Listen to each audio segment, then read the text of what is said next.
All right, guys, today we're gonna install coilovers on the M3. First things first, we're gonna get the car in the air, take off all the wheels, and then start pulling the OEM suspension off. I'm used to older Japanese cars where whenever you lift up the car, you just crush the pinch welds.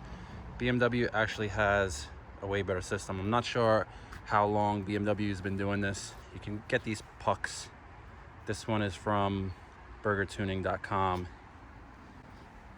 The pucks actually insert into here. That way you don't damage anything underneath, no pinch welds or anything.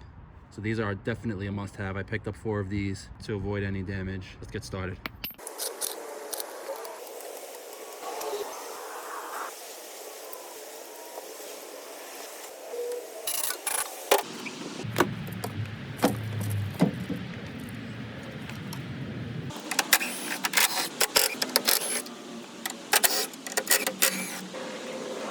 So it appears that in order to get to all of these bolts to drop the strut, we actually have to get to this bolt in the back under here. So in order to get to there, this whole brace has to be removed. In order to remove, I think there's a couple of bolts that go in here that hold this in place, but there is one bolt in the middle. I'm gonna have to pop out these rubber grommets and get to the bolts inside there, and on both sides remove it up. Just keep in mind that this is the positive terminal. You can, I guess, wrap this with electrical tape or something to prohibit it from shorting out. What I did was just remove the positive terminal and the negative terminal wires on the battery inside the trunk, just to make sure that there's no voltage going to here. So BMW uses these, I guess this is E-Torx. I'm not sure exactly what bolt head this is, but for me, I just use these kind of universal. These work on a hex E-Torx. There's a lot of different applications for this. So for this bolt here is going to be, this one is 7/16. For all of these bolts here, there's one over there, one over there. This is going to be 3/8. I haven't rounded any of these out. This type of socket works perfectly. I haven't had any issues.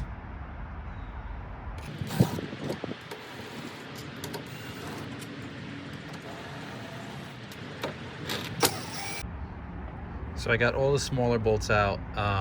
Now I can actually hit the middle 2 bolts.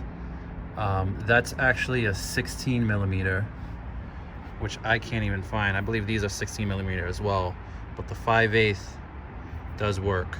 So I'll get started on removing this center brace.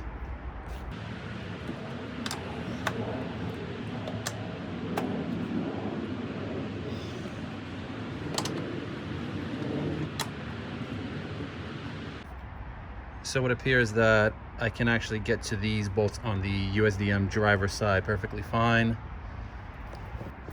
The only issue would be the USDM passenger side that has the hidden bolt right here. I'm gonna try to lift this up, I guess slide it a little bit to the right, just for enough clearance to get this out, and then I'll drop the strut.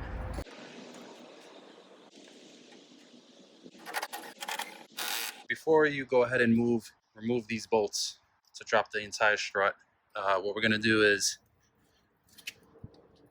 we're gonna remove this pinch bolt here, as well as the bolt for, or rather the nut for the sway bar link. Remove these 2 first, and then we're gonna use the weight of the knuckle itself to remove the knuckle from the strut. You're gonna wanna spray a little bit of WD-40 here. Also, these nuts here and up here are both 16 millimeter, but 5/8 inch works just fine. Once everything is loosened, we'll tap the body of the strut with a hammer to kind of loosen this down. It'll fall under its own weight. Try avoid smacking the actual knuckle itself, because it looks like this is made out of aluminum. It's very soft. This can take a little bit more of a beating. After a few smacks, this should be able to just drop right down.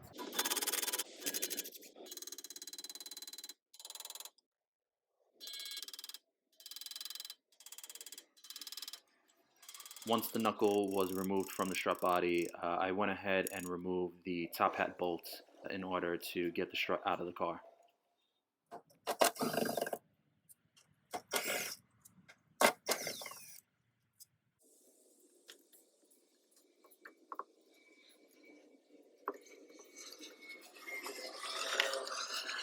So once you have the new strut in, basically what you're going to do is jack up the lower control arm so you can sort of press this in with your floor jack.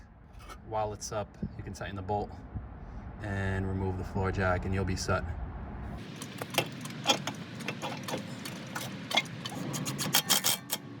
Alright, so the front end for the most part is all back together. What I did was I adjusted the height on this side first. Once I got the proper height, I compared that strut to the driver's side strut. So when the driver's side strut went in, I didn't have to do any adjustments. It just went straight in. Comparing the two sides just makes it easier, saves a lot of time. Now we'll move on to the rear. So the rear end, it looks like, we'll take out this bolt from the bottom of the strut. Once that's out, I believe the whole knuckle should drop enough to get this spring out. Once the spring is out, we will get the bolts at the top of this strut, pull out the strut. Then we'll slip in the other spring, the adjustable spring, adjust it to the right height. And then afterwards we'll adjust the adjustable strut to the right droop as well. And once we get that dialed in, we'll mirror that whole process on the driver's side. So to get this spring out, it looks like we have to remove this bolt first, which attaches the lower control arm to the subframe. Before I do that, what I'm going to do is preload the spring with my floor jack. Just give it a little bit of tension. Now this should be loose.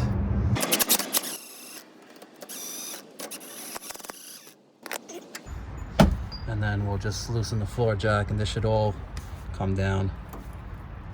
There you go. Not so bad. All right.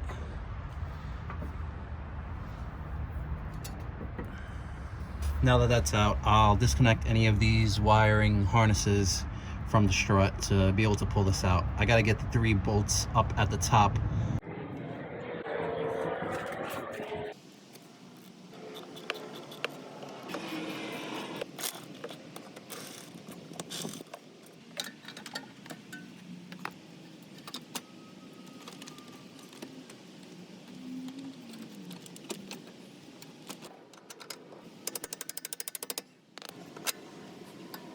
Once you have your spring in, what you're going to do is you're going to use your floor jack to lift the whole entire spindle up. I'm putting the top 3 bolts to hold the strut in place.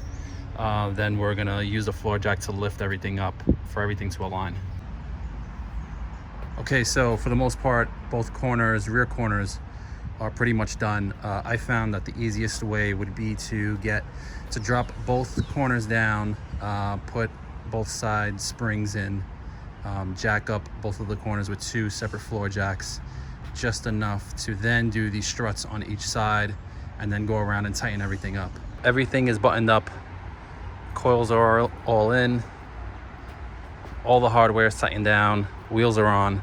I'm gonna put the car down on the floor. I'm gonna torque all the lug bolts all around on all 4 corners, and then I'll check for clearance on the fenders all around. Then we'll go for a drive, but that's pretty much it.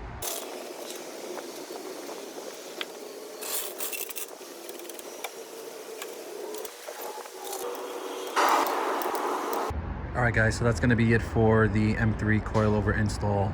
I do have to raise it a bit because I do have some clearance issues, especially on this corner, and I think in the rear passenger side corner.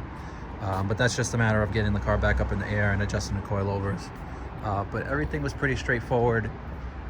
It is a little bit more challenging from what I'm used to, just because you have to take pretty much everything apart in the front end just to get to the coilovers. Also, the rear end was a little bit tricky, having to do both of the struts and the springs both at the same time, but pretty straightforward. Definitely recommend doing these coilover installs yourself.